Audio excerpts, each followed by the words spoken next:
One title that has been doing its part to draw people back to comics is Gen 13. J. Scott Campbell is one of the creators of the superpowered team and was at the convention signing autographs. The long line of fans was a testament to the popularity of the series' stories, artwork, and humor. I felt as though at the time I was drawing it that it was something from my heart, something that I really felt I thought comic books needed. You know, I didn't see a comic book like that at the time, and I had to hope that there were other people out there that enjoyed that same kind of style. You know, a little bit more humor in the comic book, a little more of the personalities of the characters maybe show through, and so I always kind of hoped there would be a crowd for it. Never did I think it was going to be, you know, the whatever you want to call it, the level of success that it's at right now. I mean, that did take me by surprise. Part of Gen 13's appeal is the incredible artwork featuring beautiful, curvy women. The creators receive a lot of mail from adolescents interested in the females' physical characteristics. I don't want to take myself too seriously in this business and say like, oh, that's not what our book is about. I mean, I'm honest with myself. I realize that that's definitely a demographic of the book that likes the, you know, the girly factor of it. But I hope that we don't cross that line. I hope that we don't go too far to the point where it is considered, you know, softcore pornographic stuff. I mean, I don't think of it that way. I think of it as like, you know, the Baywatch of comics, you know, and that's not so bad, you know, it's not that big of a deal. And yeah, I mean, if we get too many questions like that, I start to get bugged just because it's like, I hope that people are getting something else out of the book, because I think that that's just one of many elements that make it hopefully a good comic book, you know. Drawing criticism as well as praise was the controversial decision to make one of the team's members, Rainmaker, a lesbian.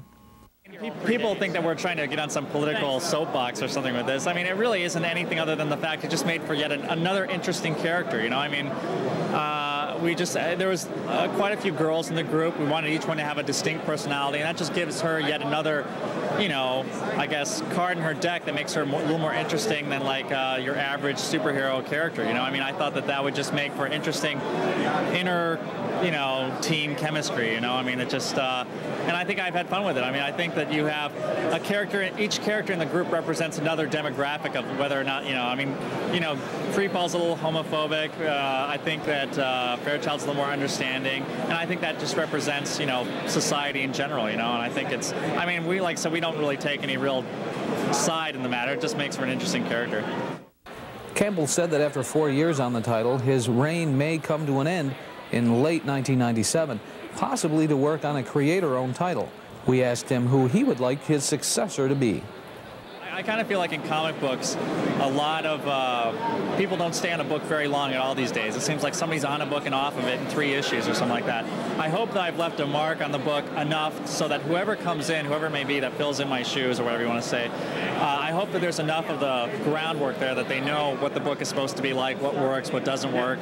And that's the main thing I'm interested in. I hope that somebody can come on the book and not totally completely change it or revamp it to the point where it's lost, you know, whatever the fans liked about it. You know, I think too many comic books rely on the short-term gimmicks to like try to keep fans like, oh, we'll kill a member off, we'll add a bunch of new members, we'll change their costumes. And I think what makes a good book is just characters that people can come back to and still enjoy, you know. So whoever comes back, I would prefer to see somebody with a similar style, somebody with a cartoony, less serious approach to comic books. But we'll see. I mean, I'm sure I'll have some say in